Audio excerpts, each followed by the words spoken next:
안녕하세요. 온라인 쇼핑하고 친구랑 메시지 주고받고 인터넷 뱅킹으로 송금하고 우리가 매일같이 하는 이런 클릭들이 어쩌면 범죄의 단서가 될 수 있다는 생각 혹시 해보셨나요? 오늘은 바로 이 보이지 않는 위협, 신원 도용에 대해 한번 제대로 파헤쳐 보겠습니다. 근데 정말 궁금하지 않으세요? 다들 비슷비슷하게 인터넷을 쓰는데 왜 어떤 사람은 신원도용 같은 범죄의 피해자가 되고 또 다른 사람은 멀쩡할까요? 오늘 우리가 함께 풀어볼 핵심 질문입니다. 우선 신원 도용이 정확히 뭔지부터 간단히 짚어볼게요.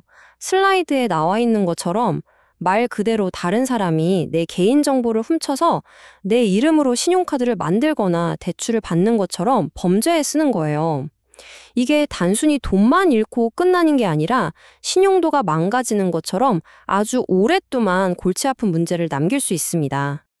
자, 그런데 이런 최첨단 디지털 범죄를 이해하기 위해서 좀 의외의 것을 가져와야 합니다. 바로 아주 오래된 고전 범죄학 이론인데요. 1970년대 이론이 지금 이 시대에 어떻게 적용되는지 보시면 정말 깜짝 놀라실 거예요. 바로 일상활동 이론이라는 건데요. 이름은 좀 어렵지만 내용은 아주 간단해요. 범죄가 그냥 아무 때나 우연히 일어나는 게 아니라는 거죠. 마치 요리할 때처럼 딱 맞는 재료와 조건이 갖춰져야만 발생한다는 일종의 범죄 레시피 같은 개념입니다. 자, 그 범죄 레시피의 세 가지 핵심 재료입니다. 첫째, 범죄를 저지를 동기가 확실한 사람. 둘째, 만만해 보이는 표적. 그리고 마지막으로 이걸 막아줄 보호자가 없을 때. 딱 빈집털이를 생각하면 이해가 쉽죠? 연구자들은 이 오래된 이론을 바로 지금 우리 시대에 맞게 업데이트했습니다. 예전에는 범죄가 일어나는 장소가 골목길이나 빈집 같은 물리적인 공간이었잖아요. 하지만 지금은 바로 이 거대한 디지털 네트워크, 즉 인터넷이 피해자와 범죄자가 만나는 새로운 범죄의 장소가 된 겁니다. 자, 그럼 이론 이야기는 이쯤 하고요. 이제부터는 실제 데이터를 통해 이 이론이 현실에서 어떻게 증명되는지 한번 들여다보겠습니다.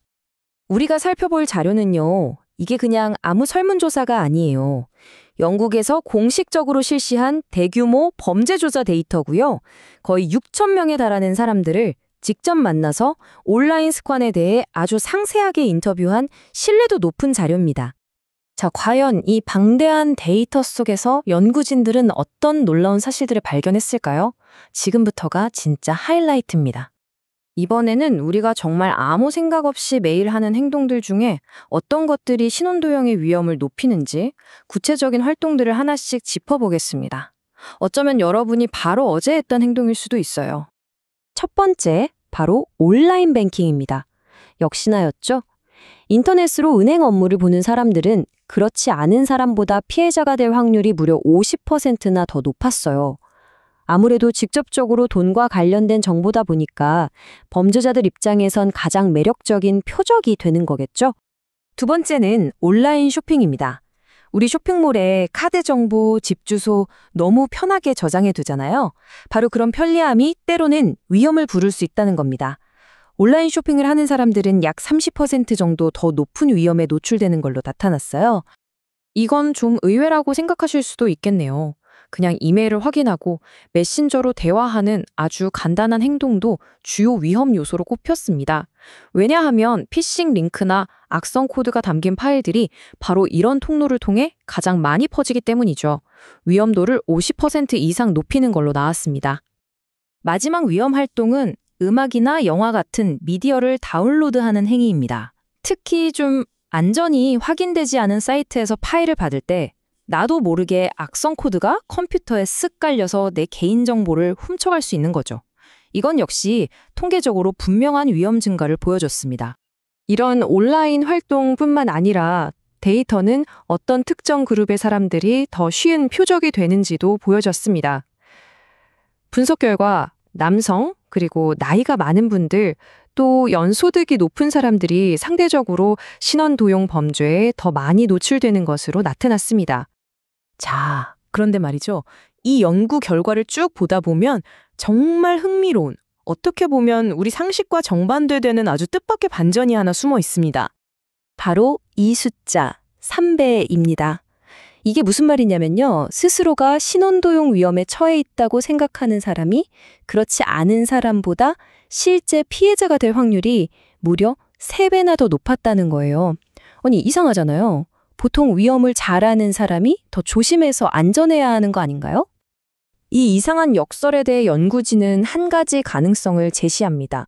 위험하다고 생각해서 피해를 당하는 게 아니라 과거에 이미 피해를 당해봤기 때문에 자신의 위험성을 더 잘 인지하게 되었다는 거죠. 즉, 원인과 결과가 우리가 생각하는 것과 반대일 수 있다는 이야기입니다.